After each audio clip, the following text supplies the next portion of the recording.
ओम नमः शिवाय। हरे कृष्ण। आप सभी का दिन शुभ हो।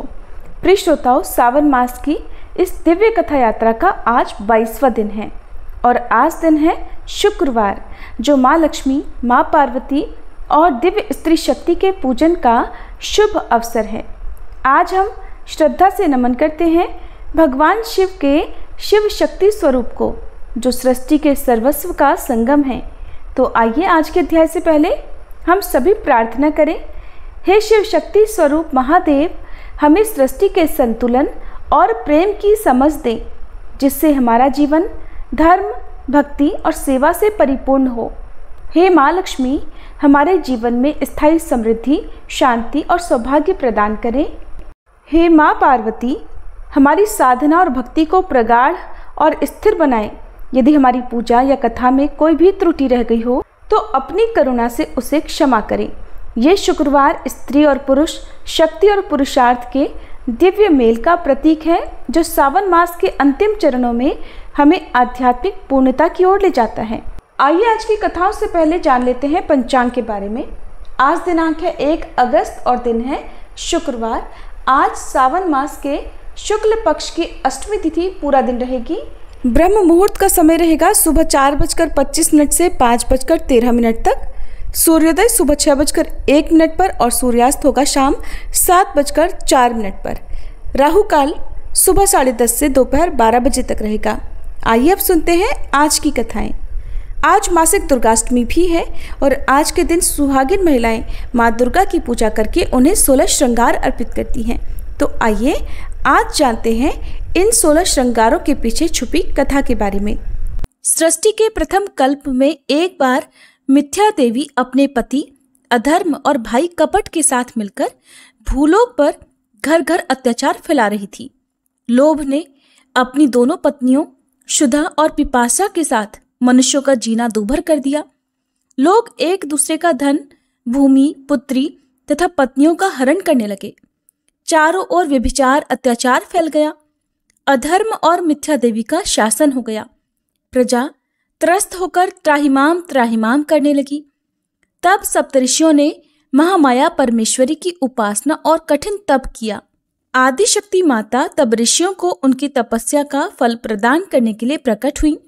भूतल पर धर्म की स्थापना करने के लिए और अधर्म का नाश करने के लिए माता रानी ने अंश रूप में अपने शरीर से अग्निदेव और उनकी पत्नी स्वाहा देवी को, यज्ञदेव तथा उनकी पत्नी दीक्षा देवी और दक्षिणा देवी को, पितृदेव और उनकी पत्नी स्वधा देवी को, पुण्यदेव और उनकी पत्नी प्रतिष्ठा देवी को, सुशील देव और उनकी पत्नियों शांति देवी और लज्जा देवी को, ज्ञान देव और उनकी पत्नियों बुद्धि देवी, मेधा देवी, धृति देवी को अपने शरीर से उत्पन्न किया और अधर्म तथा मिथ्या देवी की सत्ता को समाप्त करने का आदेश दिया। हजारों वर्षों तक बड़ा भीषण युद्ध चला, लेकिन मिथ्या देवी को कोई भी हरा नहीं पाया। ये देखकर माता परमेश्वरी ने अपने शरीर से पुनः वैराग्य देव तथा उनकी पत्नी श्रद्धा देवी और भक्ति देवी को, वायुदेव और उनकी पत्नी स्वस्ति देवी को, मोहदेव तथा उनकी पत्नी दया देवी को, सुखदेव तथा उनकी पत्नी तंद्रा देवी और प्रीति देवी को तथा रुद्रदेव और उनकी पत्नी कालाग्नि देवी को अपने शरीर से उत्पन्न किया। फिर से उन सब के बीच भीषण युद्ध छिड़ गया। एक ही क्षण में रुद्रदेव और उनकी पत्नी कालाग्नि देवी ने मिथ्या देवी तथा अधर्म और कपट को तथा उनके सभी साथियों को बंदी बना लिया। 1000 वर्षों तक बंदी गृह में मिथ्या देवी पड़ी रही और उसी कारागार में रुद्रदेव और उनकी पत्नी कालाग्नि देवी की तपस्या में लीन रही। मिथ्या देवी की तपस्या से प्रसन्न होकर आखिरकार रुद्रदेव और माता कालाग्नि देवी प्रकट हुई और मिथ्या देवी को आशीर्वाद दिया। रुद्रदेव ने मिथ्या देवी को आशीर्वाद देते हुए कहा, हे मिथ्या देवी, सतयुग में तुम अदृश्य रहोगी, त्रेता युग में तुम सूक्ष्म रूप से रहोगी, द्वापर युग में तुम आधे शरीर से रहोगी और कलयुग में तुम संपूर्ण शरीर से रहोगी। कलयुग में ही सर्वत्र तुम्हारा शासन होगा।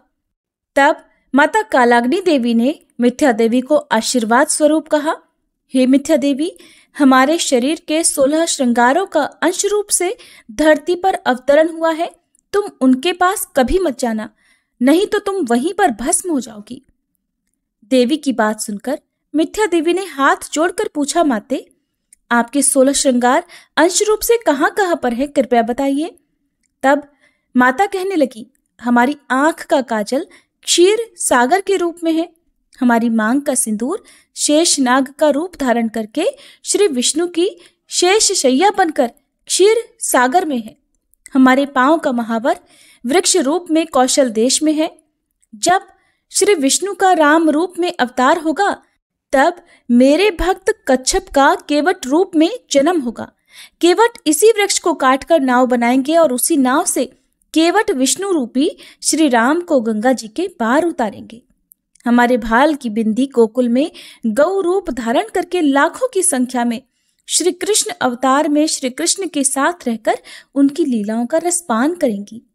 हमारी चूड़ियां नदियों का रूप धारण करके सरयू नाम से जानी जाएंगी, जो श्री राम की लीलाओं का रसास्वादन करेंगी। हमारी पायल पीतांबर का रूप धारण करके हमेशा श्री कृष्ण के शरीर पर विद्यमान रहेंगी। हमारे पांव के बिछिए मंद्राचल पर्वत के नाम से जाने जाएंगे। अगले कल्प में सागर मंथन की लीला होगी, जिसमें मंद्राचल पर्वत मथानी बनेगा। हमारी नासिका की नथुनी ब्रह्मा जी का कमंडल है।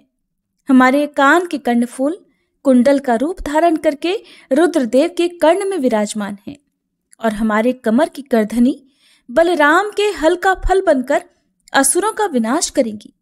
इसलिए हे मिथ्या देवी, तुम इनके पास भूल कर भी मत जाना, नहीं तो तुम एक क्षण में ही वहीं जलकर भस्म हो जाओगी। कलयुग में जो भक्त हमें 16 श्रृंगार अर्पण करके हमारी उपासना करेंगे, उनके पास भी तुम कभी मत जाना। और कलयुग में इस प्रकार चारों ओर केवल तुम्हारा ही शासन होगा। मिथ्या देवी को ऐसा वरदान देकर माता और रुद्रदेव वहीं अंतर्ध्यान हो गए। प्रेम से बोलिए दुर्गे माता की जय। अब सुनिए आज का अध्याय। इससे पहले सावन मास महात्म्य के अध्याय में आपने जाना था कि किस प्रकार भगवान शिव ने देवी पार्वती को श्राद्ध की विधि और 16 तरह के दान और 4 प्रकार के मनुष्यों के बारे में बताया था, ब्राह्मणों के बारे में बताया था कि किस प्रकार के ब्राह्मणों को दान देना चाहिए और किस प्रकार के ब्राह्मणों को दान नहीं देना चाहिए, किस तरह का दान सफल माना जाता है और किस तरह का दान व्यर्थ माना जाता है। अगर आप इस बारे में जानना चाहते हो तो इससे पहले का अध्याय जरूर सुनिएगा। आज महादेव जी देवी पार्वती को गौतम मुनि और प्रेत का संवाद सुना रहे हैं। प्रेतों का उद्धार तथा प्रेत तीर्थ की उत्पत्ति का कारण भी बताएंगे। साथ ही देवी पार्वती के आग्रह पर महादेव जी उन्हें नरकेश्वर का महात्म्य भी सुनाएंगे। महादेव जी देवी पार्वती से कहते हैं कि हे देवी पार्वती, पूर्व काल की बात है, उत्तम व्रत का पालन करने वाले महर्षि गौतम भृगु कच्छ से प्रभास क्षेत्र में आए। वे परम पवित्र उत्तरायण में श्री सोमनाथ जी का दर्शन करने की इच्छा से वहां पधारे थे। सोमेश्वर का दर्शन तथा संपूर्ण तीर्थों में स्नान करके गौतम जी प्रभास में ही तीर्थ भ्रमण करने लगे। घूमते घूमते गात्र छेद तीर्थ में गए। उसकी सीमा पर पहुंचते ही उन्हें वैष्णव वन दिखाई दिया, जो भगवान विष्णु को बहुत ही प्रिय है। उस वन में 100 धनुष तक फैला हुआ पुरुषोत्तम क्षेत्र है। वहां सीमा पर पहुंचकर उन्होंने महाभयंकर विशालकाय 5 प्रेतों को देखा, जो बड़े बड़े वृक्षों पर बैठे हुए थे। उनके केश ऊपर की ओर उठे हुए थे। उन प्रेतों को देखकर वे भय से थर्रा उठे। फिर भी धैर्य धारण करके देर तक कुछ सोच विचार करके उन्होंने पूछा, अहो, ये विकराल देह धारण करने वाले तुम लोग कौन हो? तब प्रेतों ने कहा, महामना, हम लोग प्रेत हैं और इस तीर्थ को श्रेष्ठ और पुण्यमय सुनकर बहुत दूर से यहाँ आए हैं, परंतु हमें इसके भीतर प्रवेश की आज्ञा नहीं मिलती। कुछ अदृश्य दूतों ने हमें मार मार कर जर्जर कर दिया है। हम में से एक ये लेखक है, दूसरा रोहक है, तीसरा शीघ्रग है, चौथा सूचक है और 5वां मैं सबसे बड़ा पापी हूँ। मेरा नाम पर्युषित है। तब गौतम मुनि ने पूछा कि तुम लोग तो प्रेत योनि में पड़े हुए हो, फिर तुम्हारे ये लेखक आदि नाम भला कैसे हुए? गौतम मुनि का प्रश्न सुनकर प्रेत बोले कि इसके पास जब कोई ब्राह्मण याचना करने आता तब ये पृथ्वी पर कुछ लिखने लगता था। उसे हाँ या ना कुछ भी उत्तर नहीं देता था, इसलिए ये लेखक नाम से सूचित हुआ है। हमारा ये दूसरा साथी किसी याचक ब्राह्मण को देखते ही भय से महल की छत पर चढ़ जाता था। इसलिए इसका नाम रोहक अर्थात चढ़ने वाला हुआ। इस तीसरे पापी ने राजा से बहुतेरे ब्राह्मणों के विषय में ये सूचना दी, यानी चुगली खाई कि ये तो बड़े धनाढ्य हैं, इसलिए इसकी सूचक नाम से अर्थात चुगलखोर नाम से ही प्रसिद्धि हुई। ये चौथे महाशय ब्राह्मणों द्वारा याचना करने पर प्रतिदिन भागकर शीघ्रता पूर्वक आगे बढ़ जाया करते थे, किसी को कुछ भी नहीं देते थे, इसीलिए इन्हें शीघ्रक कहा गया है। मैं ब्राह्मणों को सदा पर्युषित अर्थात बासी कदन्न देता था और खुद मिष्ठानों से ही पेट भरता था, इसलिए मैं पर्युषित नाम से धरती पर प्रसिद्ध हो गया हूँ। गौतम मुनि ने पूछा, संसार में कोई भी प्राणी बिना भोजन के नहीं रहते, इसलिए बताओ तुम लोग क्या भोजन करते हो? प्रेतों ने कहा, हे ब्राह्मण, जहाँ भोजन के समय आपस में कलह होने लगता है वहाँ उस अन्न के रस को हम ही खाते हैं। जहाँ मनुष्य बिना लिपि पुती धरती पर खाते हैं, जहाँ ब्राह्मण शौचाचार से भ्रष्ट होते हैं, वहाँ हमको भोजन मिलता है।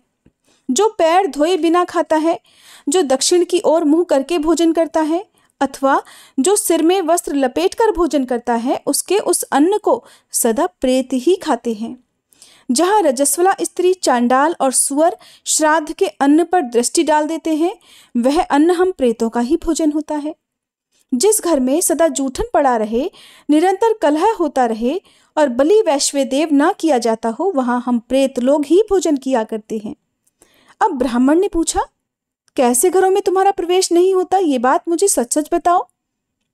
प्रेत बोले, हे मुनिवर, जिस घर में बलि वैश्वदेव होने से धुएं की बत्ती उठती दिखाई देती है, उसमें हमारा प्रवेश कभी नहीं होता। जिस घर में सवेरे सवेरे चौका लग जाता है तथा वेद मंत्रों की ध्वनि होती रहती है, वहां की किसी भी वस्तु पर हमारा अधिकार नहीं होता। गौतम मुनि ने फिर पूछा, किस कर्म के परिणाम से मनुष्य प्रेत भाव को प्राप्त हो जाता है, ये भी बताइए। तब प्रेत कहने लगे, जो धरोहर हड़प लेते हैं, जूठे मुंह यात्रा करते हैं तथा गौओं और ब्राह्मणों की हत्या करने वाले हैं, वे प्रेत योनि को प्राप्त होते हैं। जो दूसरों की चुगली खाने में लगे रहते हैं, झूठी गवाही देते हैं और न्याय के पक्ष में कभी नहीं रहते, वे मरने पर प्रेत बनते हैं। जो सूर्य की ओर मुंह करके थूक, खंखार और मलमूत्र त्याग करते हैं, वे प्रेत शरीर प्राप्त करके दीर्घ काल तक उसी में स्थित रहते हैं। गौओं, ब्राह्मणों तथा रोगियों को जब कुछ दिया जाता हो, उस समय जो न देने की सलाह देते हैं, वे भी प्रेत ही बनते हैं। अगर शूद्र का अन्न पेट में रहते हुए ब्राह्मण की मृत्यु हो जाए, तब वह अत्यंत भयंकर प्रेत बन जाता है। हे विप्रवर, जो अमावस्या तिथि में मदोन्मत्त होकर हल में 3 बैलों को जोतता है, वह मनुष्य प्रेत होता है। जो विश्वासघाती, ब्रह्मत्यारा, स्त्री वध करने वाला, गोघाती, गुरुघाती और पितृ हत्या करने वाला है, वह मनुष्य भी प्रेत होता है। मरने पर जिसके लिए 16 एकोदिष्ट नहीं किए जाते हैं, उसको भी प्रेत योनि की ही प्राप्ति होती है। अब गौतम मुनि ने फिर पूछा, किस कर्म के परिणाम से मनुष्य प्रेत योनि में नहीं पड़ता, ये सब भी मुझे बताओ। तब प्रेत कहने लगे, जो तीर्थ यात्रा में तत्पर, देव पूजा परायण तथा सदा ब्राह्मण भक्त रहता है, वह प्रेत कभी नहीं बनता। जो प्रतिदिन शास्त्र सुनता, नित्य पंडितों की सेवा करता और वृद्ध पुरुषों से अपना संदेह पूछता है, वह प्रेत नहीं होता। जो पवित्र गया तीर्थ में जाकर श्राद्ध करता है, उसके वंश में कोई प्रेत नहीं होता। इसलिए हम बड़ी दूर से यहाँ शीघ्रता पूर्वक आए हैं, किंतु इस पुण्य क्षेत्र में प्रवेश ही नहीं कर पाए। इस प्रेत शरीर से हमारा मन खिन्न हो गया है। इसलिए हे महाभाग, अब आप ही प्रयत्न पूर्वक हम लोगों के आश्रय बन जाइए। गौतम मुनि ने पूछा, अच्छा बताइए, तुम सभी का उद्धार किस प्रकार होगा? प्रेत कहने लगे, प्रभु, आप वैष्णव क्षेत्र में जाकर हमारे नाम और गोत्र का उच्चारण करके श्राद्ध कर दीजिए, इसी से हमारी मुक्ति हो जाएगी। ये सुनकर दयाद्र गौतम मुनि ने वैष्णव क्षेत्र में जाकर उन सभी के लिए पृथक पृथक श्राद्ध किया। वे जिस जिसका श्राद्ध करते थे, उस रात्रि को स्वप्न में आकर वही प्रेत दर्शन देता और कहता, हे विप्रवर, आपकी कृपा से मैं प्रेत योनि से मुक्त हो गया। आपका कल्याण हो, अब मैं जाता हूँ, मेरे लिए विमान उपस्थित हुआ है। ऐसा कहकर प्रत्येक प्रेत चल देता था। इस प्रकार उन्होंने 4 प्रेतों का तो उद्धार कर दिया, 5वें दिन उन्होंने पर्युषित के लिए अर्थात बासी भोजन खिलाने वाले के लिए विधिपूर्वक श्राद्ध किया। इसके बाद रात को स्वप्न में उन्हें पर्युषित दिखाई दिया, जो लंबी लंबी सांसें खींचता हुआ बड़ी दीनतापूर्ण वाणी में बोल रहा था, हे विप्रवर, मुझ भाग्यहीन पापी का तो उद्धार ही नहीं हुआ। मेरे द्वारा यही सबसे बड़ा पाप हुआ कि मैंने धन बढ़ाया। अब गौतम मुनि ने पूछा, प्रेत, तुम्हारा उद्धार अब किस प्रकार होगा, अब तुम ही शीघ्र बताओ। पर्युषित कहने लगा, हे ब्राह्मण, आप मेरा पुनः श्राद्ध कीजिए। उसके ऐसा कहने पर गौतम मुनि ने उसके लिए उत्तरायण में फिर से श्राद्ध किया। इसके बाद रात को स्वप्न में आकर उसने दर्शन दिया और कहा, विप्रवर, मैं आपकी कृपा से प्रेत योनि से छूट गया हूँ। आपका कल्याण हो, अब मैं जा रहा हूँ। मुझे देवत्व प्राप्त हुआ है, इसलिए मुझ में वर देने की शक्ति आ गई है। इसलिए मुझसे कोई शुभ वर ग्रहण कीजिए, क्योंकि ब्रह्म हत्यारे, शराबी, चोर तथा व्रत भंग करने वाले पुरुषों के लिए साधु पुरुषों ने प्रायश्चित बताया है, किंतु कृतघ्न के लिए कोई भी प्रायश्चित नहीं बतलाया गया। प्रेत की बात सुनकर गौतम मुनि कहने लगे, अगर तुम मुझे वर देने में समर्थ हो तो जिस स्थान में मैंने तुम सब प्रेतों को देखा है, वहां मैं आश्रम बनाकर तपस्या करूंगा। वहां जो भी मनुष्य भक्तिपूर्वक स्नान और देवताओं का तर्पण करके पितरों के उद्देश्य से विधिवत श्राद्ध करे, वह आपके प्रसाद से कभी भी प्रेत योनि में न जाए और उसके वंश में कभी कोई प्रेत भी न हो। गौतम मुनि का आग्रह सुनकर पर्युषित कहने लगा, हे विप्रवर, आप वहां जाकर आश्रम बनाओ, इससे आपको उत्तम सिद्धि प्राप्त होगी। जो भी मनुष्य श्रद्धा भक्ति से यहाँ श्राद्ध करेंगे, वे पितरों सहित विमान में बैठकर स्वर्ग को जाएंगे। उनमें से कोई भी प्रेत नहीं होगा। स्थिर बुद्धि वाले विद्वानों ने मैत्री को 7 पद वाली बताया है। आपका ये पवित्र आश्रम सभी पापों का नाशक और समस्त दुखों का निवारक होगा और ये स्थान मेरे नाम पर प्रेत तीर्थ कहलाए। तब तथास्तु कहकर गौतम जी वहां से चले गए। इसके बाद वेदोक्त मार्ग से उन्होंने सब कार्य संपन्न किया। महादेव जी देवी पार्वती से कहते हैं, हे पार्वती, इंद्रेश्वर से उत्तर दिशा में समस्त पापों का नाश करने वाले नरकेश्वर देव विराजमान हैं। प्राचीन काल की बात है, भूतल में विख्यात मथुरा नाम की नगरी में देव शर्मा नामक एक विद्वान ब्राह्मण रहा करता था, जो अगस्त्य गोत्र में उत्पन्न तथा दरिद्रता से पीड़ित था। उस नगर में उसी रूप और अवस्था से युक्त एक दूसरा भी वेदज्ञ ब्राह्मण था, जो उसी गोत्र में उत्पन्न हुआ था। नाम भी उसका वही था। किसी समय यमराज ने अपने दूत से कहा कि तुम मथुरापुरी को जाओ और देव शर्मा को ले आओ। अब दूत गया और नाम की समानता यानी कि एक जैसा नाम होने से उस दारिद्र्य पीड़ित देव शर्मा को वह ले आया। उसे देखकर यमराज ने कहा, विप्रवर, आप शीघ्र लौट जाइए, दूत नाम की समानता से तुम्हें लेकर आ गया है। अब ब्राह्मण कहने लगे, भगवान, मैं तो घर नहीं लौटूंगा। जीवन भर की दरिद्रता से वहां भी मैं तंग आ गया था। अब जो शेष आयु है उसे यहाँ आपके पास ही बिता दूंगा। यमराज जी बोले, ब्राह्मण, यहाँ कोई भी असमय नहीं आता और समय पूरा होने पर कोई पृथ्वी पर क्षण भर भी जीवित नहीं रहता। पृथ्वी पर ना कोई मेरा मित्र है ना शत्रु। अगर उसका समय पूरा नहीं हुआ है तो सैकड़ों बाणों से घायल होने पर भी मनुष्य की मृत्यु नहीं होती और आयु पूरी हो जाने पर कुशाग्र से अर्थात घास के तिनके से बिंधने पर भी वह जीवित नहीं रहता। इसलिए हे ब्राह्मण, जब तक तुम्हारा शरीर जला ना दिया जाए तब तक तुम वापस लौट कर जाओ। ब्राह्मण ने कहा, देव, साधु पुरुषों का और विशेषतः आपका दर्शन तो कभी व्यर्थ नहीं जाता। इसलिए मैं पूछता हूँ कि ये जो अत्यंत भयंकर नरक दिखाई देते हैं, इनमें किस कर्म से मनुष्य को जाना पड़ता है? इन नरकों की कितनी संख्याएं हैं? तब यमराज ने कहा, विप्रवर, मेरे लोक में बहुत से नरक हैं। इनमें से कुछ प्रधान हैं और कुछ उन्हीं की शाखाएं हैं। जिनको तुम मेरे सेवकों द्वारा यंत्र में पीड़ित देख रहे हो, ये पापी और कृतघ्न हैं। इन्होंने आसक्त होकर पराई स्त्रियों पर कुदृष्टि डाली है। और जिन्हें तुम कुंभीपाक नरक में डाला हुआ देखते हो, ये सब झूठी गवाही देने वाले और घूसखोर हैं। ये जो लोहे के तपाए हुए खंभों का आलिंगन कर रहे हैं, इन दुरात्माओं ने पराई स्त्रियों के साथ रमण किया है। जो दुष्ट गोघाती और देवताओं और ब्राह्मणों के निंदक रहे हैं, वे ही कुठार से काटे जाते हैं।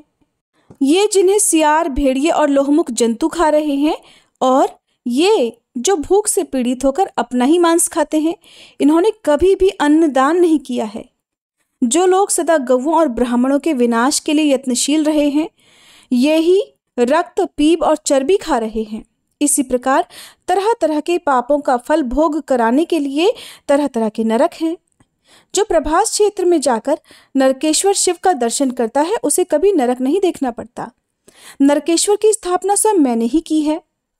यह सुनकर वह ब्राह्मण अपने घर को लौट गया और धर्मराज के वचन का स्मरण करके प्रभास क्षेत्र में जाकर जीवन भर नरकेश्वर की आराधना में लीन होकर अंत में उत्तम सिद्धि को प्राप्त हुआ। इसलिए सर्वथा प्रयास करके भक्तिपूर्वक नरकेश्वर का दर्शन करना चाहिए। अति पातकों से युक्त मनुष्य भी उनके दर्शन से नरक में नहीं पड़ता। आश्विन कृष्णा चतुर्दशी को जो वहां विधि पूर्वक श्राद्ध करता है, वह अश्वमेध यज्ञ का फल पाता है। इसके बाद महादेव जी ने देवी पार्वती को जो भी प्रसंग सुनाया, उसका विवरण आप सभी अगले अध्याय में सुनेंगे। अब सुनिए शिव चालीसा पाठ। जय गणेश गिरिजा सुवन, मंगल मूल सुजान, कहत अयोध्या दास तुम, देहु अभय वरदान। जय गिरिजापति दीन दयाला, सदा करत संतन प्रतिपाला।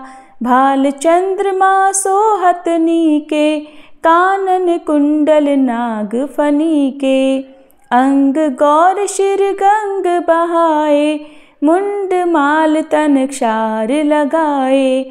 वस्त्र खाल बाघांबर सोहे, छवि को देखी नाग मन मोहे। मैना मातु की हवे दुलारी, वाम अंग सोहत छवि न्यारी। कर त्रिशूल सोहत छवि भारी, करत सदा शत्रुन क्षयकारी। नंदी गणेश सोहित है कैसे, सागर मध्य कमल है जैसे। कार्तिक श्याम और गणराऊ, या छवि को कही जात न काऊ। देवन जब ही जाय पुकारा, तब ही दुख प्रभु आप निवारा। किया उपद्रव तारक भारी, देवन सब मिली तुम ही जुहारी। तुरत षडानन आप पठायऊ, लव निमेष मह मारी गिरायऊ। आप जलंधर असुर संहारा, सुयश तुम्हार विदित संसारा। त्रिपुरासुर सन युद्ध मचाई, सब ही कृपा कर लीन बचाई। किया तप ही भागीरथ भारी, पुरब प्रतिज्ञा तासु पुरारी। दानिन मह तुम सम को नाही, सेवक स्तुति करत सदाही। वेद नाम महिमा तब गाई, अकथ अनादि भेद नहीं पाई। प्रकटी उदधि मंथन में ज्वाला, जरत सुरासुर भय विहाला। कीन्ही दया तह करि सहाई, नीलकंठ तब नाम कहाई। पूजन रामचंद्र जब कीन्हा, जीत के लंक विभीषण दीन्हा। सहस कमल में हो रहे धारी, कीन्ह परीक्षा तब ही पुरारी। एक कमल प्रभु राखे उजोई, कमल नयन पूजन चह सोई। कठिन भक्ति देखी प्रभु शंकर, भय प्रसन्न दिए इच्छित वर। जय जय जय अनंत अविनाशी, करत कृपा सबके घटवासी। दुष्ट सकल नित मोहि सतावे, भ्रमत रहो मोहि चैन ना आवे। त्राहि त्राहि मैं नाथ पुकारो, ये ही अवसर मोहि आन उबारो। लै त्रिशूल शत्रुन को मारो, संकट से मोहि आन उबारो। मात पिता भ्राता सब होई, संकट में पूछत नहीं कोई। स्वामी एक है आस तुम्हारी, आए हरहु मम संकट भारी। धन निर्धन को देत सदाही, जो कोई जाचे सो फल पाही। स्तुति के ही विधि करें तुम्हारी, क्षम हूँ नाथ अब चूक हमारी। शंकर हो संकट के नाशन, मंगल कारण विघ्न विनाशन। योगी यति मुनि ध्यान लगावे, शारद नारद शीश नवावे। नमो नमो जय नमः शिवाय, सुर ब्रह्मादिक पार न पाए। जो यह पाठ करे मन लाई, तापर होत है शंभु सहाई। ऋनिया जो कोई हो अधिकारी, पाठ करे सो पावन हारी। पुत्र होन कर इच्छा जोई, निश्चय शिव प्रसाद ते ही होई। पंडित त्रयोदशी को लावे, ध्यान पूर्वक होम करावे। त्रयोदशी व्रत करे हमेशा, ताके तन नहीं रहे कलेशा। धूप दीप नैवेद्य चढ़ावे, शंकर सम्मुख पाठ सुनावे। जन्म जन्म के पाप नसावे, अंत धाम शिवपुर में पावे। कहे अयोध्या दास आस तुम्हारी, जानी सकल दुख हरहु हमारी।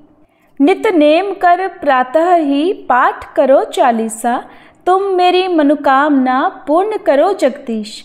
मगसर छठी हेमंत ऋतु संवत 64 जान, स्तुति चालीसा शिव ही पूर्ण कीन कल्याण। हर हर महादेव। ओम जय शिव ओमकारा, स्वामी जय शिव ओमकारा। ब्रह्मा विष्णु सदा शिव, ब्रह्मा विष्णु सदा शिव, अर्धांगी धारा। ओम जय शिव ओमकारा। एकानन चतुरानन पंचानन राजे, स्वामी पंचानन राजे। हंसासन गरुड़ासन, वृषवाहन साजे। ओम जय शिव ओमकारा। दो भुज चारु चतुर्भुज, 10 भुज अति सोहे, स्वामी 10 भुज अति सोहे। त्रिगुण रूप निरखता, त्रिभुवन जन मोहे। ओम जय शिव ओमकारा। अक्षमाला वनमाला, मुंडमाला धारी, स्वामी मुंडमाला धारी। चंदन मृग मद सोहे, भाले शशिधारी। ओम जय शिव ओमकारा। श्वेतांबर पीतांबर, बाघांबर अंगे, स्वामी बाघांबर अंगे। सनकादिक गरुड़ादिक, भूतादिक संगे। ओम जय शिव ओमकारा। कर के मध्य कमंडल, चक्र त्रिशूलधारी, स्वामी चक्र त्रिशूलधारी। सुखकारी दुखहारी, जग पालनकारी। ओम जय शिव ओमकारा। ब्रह्मा विष्णु सदा शिव, जानत अविवेका, स्वामी जानत अविवेका। प्रणवाक्षर में शोभित, ये तीनों एका। ओम जय शिव ओमकारा। त्रिगुण स्वामी जी की आरती, जो कोई नर गावे, स्वामी जो कोई नर गावे। कहत शिवानंद स्वामी, रटत भोलानंद स्वामी, सुख संपत्ति पावे। ओम जय शिव ओमकारा। ओम जय शिव ओमकारा, स्वामी जय शिव ओमकारा। ब्रह्मा विष्णु सदा शिव, अर्धांगी धारा। ओम जय शिव ओमकारा।